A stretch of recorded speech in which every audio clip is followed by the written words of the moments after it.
മണ്ണും ചെളിയും അതോടൊപ്പം തന്നെ ദീപക് പുഴയിലെ മണ്ണും ചെളിയും ഒപ്പം തന്നെ ആ വലിയ മരങ്ങളൊക്കെ കൂടിക്കിടക്കുന്നതും അതൊക്കെ നീക്കുന്നതിനായിട്ടുള്ള സംവിധാനങ്ങൾ ഇപ്പോൾ ഒരു മനുഷ്യൻ ഈ ഒഴുക്ക് ഭേദിച്ച് അടിയൊഴുക്ക് സ്വന്തം റിസ്കിൽ ഭേദിച്ചാണ് ഈ സാധനങ്ങളൊക്കെ കിടക്കുന്ന ഇടങ്ങളിലേക്കൊക്കെ എത്തിക്കൊണ്ടിരിക്കുന്നത്. പലതവണ ഡൈവ് ചെയ്യുന്നു എന്ന് പറയുമ്പോൾ ഒരു സിംഗിൾ ഡൈവ് പോലും ദുഷ്കരമെന്ന് അടയാളപ്പെടുത്തിയ ഇടത്താണ് പലതവണ അദ്ദേഹം ഡൈവ് ചെയ്തത്. ഇന്നും ദാ പുഴയിൽ നിൽക്കുകയാണ്. അതും സ്വന്തം റിസ്കിലാണ്, സ്വന്തം ജീവൻ പണയം വെച്ചുകൊണ്ടുള്ള ഒരു രക്ഷാ ദൗത്യത്തിൻ്റെ ഭാഗമാവുകയാണ് ഈശ്വർ മൽപ്പെ.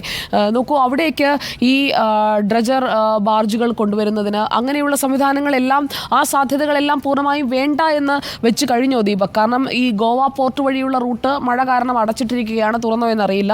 പിന്നെ ഈ പുഴ വഴിയിട്ടുള്ള ഈ ബോട്ട് ചാനലിൽ 2 പാലങ്ങളുണ്ട്, അതുകൊണ്ട് ഈ മണ്ണ് നീക്കുന്ന ബാർജുകളൊന്നും എത്തിക്കാൻ കഴിയില്ല, പ്രതിസന്ധിയാണ് എന്നൊക്കെ പറയുന്നു. പിന്നെ ഇദ്ദേഹം പോയി കണ്ടെത്തുക, അവിടെയുണ്ടെന്ന് ഉറപ്പിക്കുക, അത് മാത്രമാണ് ഇപ്പോൾ സാധ്യമായിട്ടുള്ള ഏക വഴി അല്ലേ ദീപക്?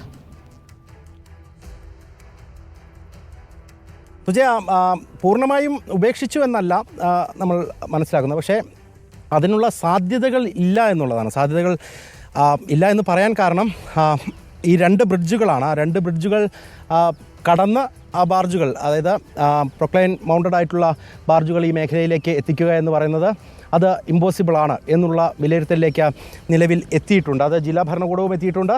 നേരത്തെ തന്നെ MLA അത് വിശദീകരിക്കുകയും ചെയ്തിട്ടുണ്ട്. അതുകൊണ്ട് നമ്മൾ അത്തരത്തിലൊരു പ്രതീക്ഷയിലേക്ക് പോകേണ്ടതില്ല എന്നാണ് ഞാൻ മനസ്സിലാക്കുന്നത്. പക്ഷേ അതിനപ്പുറത്ത് ഇപ്പോൾ നടത്തുന്ന മനുഷ്യാധ്വാനം, ആ മനുഷ്യാധ്വാനത്തിൻ്റെയൊക്കെ ഫലമായ ഒരു റിസൾട്ടിലേക്ക് പോകാൻ കഴിയുമോ എന്നുള്ള കാര്യത്തിൽ പരിശോധന ഉണ്ടാകുമെന്നാണ് കരുതുന്നത്. അങ്ങനെയെങ്കിൽ മാത്രമേ നമുക്കൊരു റിസൾട്ടിലേക്ക് എത്തിച്ചേരാൻ സാധിക്കുകയുള്ളൂ. ഇന്നിപ്പോൾ കാലാവസ്ഥ ഒരു പരിധിവരെ അനുകൂലമാണ്.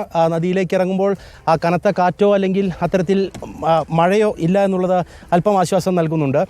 അതിനപ്പുറത്ത് നമുക്ക് വേറൊരു അർത്ഥത്തിൽ ദീപക്, അവിടെ നിന്നുള്ള കൂടുതൽ കാഴ്ചകൾ, വിവരങ്ങൾ ശേഖരിച്ചോളൂ, MLA-യോടും ഒക്കെ ഒന്ന് സംസാരിച്ചോളൂ. അവിടെ നിന്ന് അവർക്ക് എന്താണ് നൽകാൻ കഴിയുന്ന വിവരങ്ങൾ എന്നുകൂടി നമുക്ക് അറിയണം. മുബഷീറിലേക്ക് ഞാനൊന്ന് പോവുകയാണ്. മലയമ്മ കൂടുതൽ വിവരങ്ങൾ ശേഖരിക്കൂ. മുബഷീർ പി അക്ബർ, ഇപ്പോൾ മുബഷീർ നിൽക്കുന്ന ഇടത്തു നിന്ന് കാണാൻ കഴിയുന്നത് എന്താണ്? ഈ ദൗത്യത്തിൽ ഇപ്പോഴെന്താണ് സംഭവിക്കുന്നത്?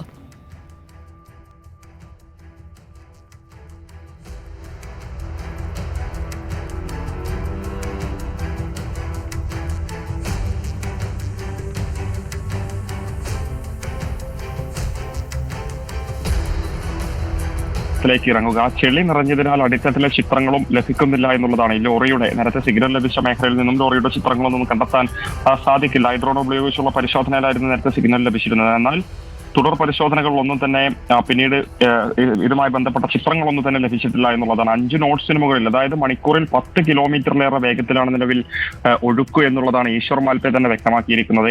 പ്രാദേശിക മത്സ്യത്തൊഴിലാളികൾ ഇവരോടൊപ്പമുണ്ട്. ഈശ്വർ മാൽപ്പയുടെ നേതൃത്വത്തിൽ ലോറിക്ക് അരികിലെത്താനുള്ള ശ്രമം ഇന്നും തുടരുമെന്നുള്ളതാണ് നമുക്ക് മനസ്സിലാക്കാൻ സാധിക്കുന്നത്. ഇന്നലെ നമ്മളതൊക്കെ തന്നെ കണ്ടതാണ്. സിഗ്നൽ കണ്ടെത്തിയ ഭാഗത്ത് ആഴത്തിലിറങ്ങി പരിശോധന നടത്താൻ അദ്ദേഹം ശ്രമിച്ചെങ്കിലും ഗംഗാവലി പുഴ അതിനൊരു തരത്തിലും അനുവദിക്കുന്നില്ല. അതിന് എന്താ പറയാ, ആ രീതിയിലുള്ള കുത്തൊഴുക്ക് അവിടെ വലിയ തിരിച്ചടിയായി മാറി എന്നുള്ളതാണ്. പുഴയിലെ ബോട്ടുകളിലേക്കും പുഴയിലെ മൺതിട്ടയിലേക്കും അതുപോലെ തന്നെ കരയിലേക്കും വടം വലിച്ചുകെട്ടി തയ്യാറാക്കിയ ആ പ്ലാറ്റ്ഫോമിലേക്ക് പുഴയിൽ മുള കുത്തിയുറപ്പിച്ച ശേഷമാണ് ഈ ഒരു വടം കെട്ടി ആഴത്തിലേക്ക് ഇറങ്ങാനുള്ള ശ്രമം ഇന്നും തുടരുക. ഇന്ന് കുറച്ചുകൂടിയുള്ള ആ രീതിയിലുള്ള മുളകളൊക്കെ തന്നെ മേഖലയിൽ എത്തിച്ചിട്ടുണ്ടെന്നാണ് നമുക്ക് മനസ്സിലാക്കാൻ സാധിക്കുന്നത്. ഒരു പക്ഷേ ഇന്നലെ ഉണ്ടായ അപകടം അത് നമ്മളൊക്കെ തന്നെ ഭീതിപ്പെടുത്തിയതാണ്. രക്ഷാദൗത്യത്തിനിടയിൽ അദ്ദേഹം ആ കയറിൽ നിന്നും കൈവിട്ടു പോകുന്ന ഒരു സാഹചര്യം ഉൾപ്പെടെ ഉണ്ടായിരുന്നു. അതുകൊണ്ട് തന്നെ പൂർണ്ണമായും സുരക്ഷാ സംവിധാനങ്ങൾ ഉറപ്പുവരുത്തുന്ന ശേഷമേ വെള്ളത്തിലേക്ക് ഇറങ്ങൂ. അതൊക്കെ തന്നെ ഉറപ്പുവരുത്തുന്ന ഒരു പ്രക്രിയയാണ് ഇപ്പോൾ ഇവിടെ നടന്നുകൊണ്ടിരിക്കുന്നത്. അല്പസമയത്തിനുള്ളിൽ തന്നെ അദ്ദേഹം വെള്ളത്തിൽ ഇറങ്ങിയത്. ഒരു പക്ഷേ ഇന്നലെ ഉണ്ടായ അപകടം അത് നമ്മളൊക്കെ തന്നെ ഭീതിപ്പെടുത്തിയതാണ്. രക്ഷാദൗത്യത്തിനിടയിൽ അദ്ദേഹം ആ കയറിൽ നിന്നും കൈവിട്ടു പോകുന്ന ഒരു സാഹചര്യം ഉൾപ്പെടെ ഉണ്ടായിരുന്നു. അതുകൊണ്ട് തന്നെ പൂർണ്ണമായും സുരക്ഷാ സംവിധാനങ്ങൾ ഉറപ്പുവരുത്തുന്ന ശേഷമേ വെള്ളത്തിലേക്ക് ഇറങ്ങൂ. അതൊക്കെ തന്നെ ഉറപ്പുവരുത്തുന്ന ഒരു പ്രക്രിയയാണ് ഇപ്പോൾ ഇവിടെ നടന്നുകൊണ്ടിരിക്കുന്നത്. അല്പസമയത്തിനുള്ളിൽ തന്നെ അദ്ദേഹം വെള്ളത്തിൽ ഇറങ്ങിയുള്ള ഒരു പരിശോധനയ്ക്ക് തയ്യാറാകുമെന്നുള്ളതാണ്. 9-ലധികം തവണ ഇന്നലെ ശ്രമിച്ചു എന്നുള്ളത് നമുക്കറിയാം. ഒരു തവണ വടം പൊട്ടി ഈശ്വർ മാൽപ്പെ 100 മീറ്ററോളമായിരുന്നു കഴിഞ്ഞ ദിവസം ഒഴുകിപ്പോയിരുന്നത്. നാവികസേന അദ്ദേഹത്തെ രക്ഷിക്കുകയായിരുന്നു. ഇതിനിടയിൽ പഴയ നിഗമനങ്ങളിൽ നിന്നും വ്യത്യസ്തമായി നിലവിൽ കരയിൽ നിന്നും 132 മീറ്റർ അകലെ കേന്ദ്രീകരിച്ചാണ് ഇപ്പോൾ പരിശോധന എന്നുള്ളതാണ്. ഇന്ന് രാവിലെ SP യുമായി സംസാരിച്ച ഘട്ടത്തിലും അദ്ദേഹം പറയുന്നത് ഈ ഒഴുക്ക് ഉണ്ടാകുന്ന സമയത്ത് ഒരുപക്ഷെ വെള്ളത്തിൽ ഒരു ഭാഗത്തൊക്കെ തന്നെ അടിഞ്ഞുകൂടിയിട്ടുള്ള അവശിഷ്ടങ്ങളൊക്കെ തന്നെ മൺതിട്ടയോട് ചേർന്ന ഭാഗത്തേക്ക്, അതായത് ലോറിയുടെ ട്രക്കിൻ്റെ ക്യാബിനുണ്ടെന്ന് പറയപ്പെടുന്ന ഭാഗത്തേക്ക് ഒലിച്ചു വരുന്നുണ്ട്. അവിടെ വന്ന് അടിഞ്ഞുകൂടുന്നൊരു സാഹചര്യമുണ്ട്. അതൊക്കെ തന്നെ വകഞ്ഞു മാറ്റിയാൽ മാത്രമേ അതിനടുത്തേക്ക് പോകാൻ സാധിക്കൂ എന്നുള്ളതാണ്. 300 മീറ്ററോളം വീതിയുള്ള പുഴയുടെ മധ്യഭാഗത്താണ് ലോറി എന്നാണ് ഇപ്പോൾ കരുതുന്നത്. നമ്മൾ ഈ ഒരു ഗംഗാവലി പുഴയുടെ എതിർവശത്ത് നിന്നാണ് ഇപ്പോൾ ഈ ഒരു വാർത്ത നമ്മൾ തത്സമയം റിപ്പോർട്ട് ചെയ്തുകൊണ്ടിരിക്കുന്നത്. നമ്മുടെ വീഡിയോ ജേർണലിസ്റ്റ് സുബൈർ ഫൈസിയുടെ ദൃശ്യങ്ങൾ ഇപ്പോൾ നമുക്ക് കാണാൻ സാധിക്കും. ബോട്ടുകൾ അതിന് ചുറ്റും റോന്ത് ചുറ്റുന്നതും പരിശോധന നടത്തുന്നതൊക്കെ തന്നെ കാണാൻ സാധിക്കും. അത്രത്തോളം വീതിയുള്ള പുഴയാണ്, 300 മീറ്ററോളം വീതിയുള്ള പുഴയാണ് എന്നുള്ളതാണ്. ലോറിയിൽ നിന്ന് നേരത്തെ മനുഷ്യ സാന്നിധ്യം സ്ഥിരീകരിക്കാൻ തെർമൽ സ്കാനിംഗ് പരിശോധനയിൽ സാധിച്ചിരുന്നില്ല. എങ്കിലും ഈ രണ്ടാമത് നടത്തിയ ഡ്രോൺ പരിശോധനയിൽ, അതായത് തെർമൽ സ്കാൻ ഇമേജിംഗ് പരിശോധന അത്രത്തോളം ക്രിയാത്മകമായിരുന്നില്ല.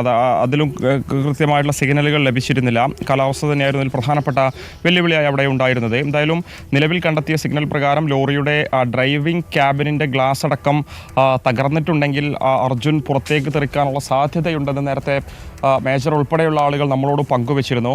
അതുകൊണ്ട് എങ്ങനെയാണ് ഇനി അവിടെ എത്തിയതിനു ശേഷമേ അതിൻ്റെ തുടർച്ചയായിട്ടുള്ള സിഗ്നൽ നമുക്ക് ലഭിക്കൂ എന്നുള്ളതാണ്. എന്നാൽ മാത്രമേ ഇനിയുള്ള അപ്ഡേറ്റ്സ് നമുക്ക് മനസ്സിലാക്കാൻ സാധിക്കൂ എന്നുള്ളതാണ്. അവസാന പ്രതീക്ഷയാണ് ഈ ഒരു മണ്ണ് നീക്കം എന്നുള്ളത്. മണ്ണ് നീക്കിയതിനു ശേഷം ആ ലോറിക്കരികിലേക്ക് എത്തുക എന്നുള്ളത്, അതും നിലവിൽ പ്രതിസന്ധിയിലാകുന്നൊരു സാഹചര്യം. എങ്കിലും അതിനെയൊക്കെ തന്നെ മറികടന്നുകൊണ്ട് ഇന്ന് ലോറിക്കരികിലേക്ക് എത്താൻ കഴിയുമെന്ന ശുഭാപ്തി വിശ്വാസം ഈശ്വർ മാൽപ്പയ്ക്കുണ്ട്. അദ്ദേഹം അത് നമ്മളുമായി രാവിലെ പങ്കുവച്ചിരുന്നു.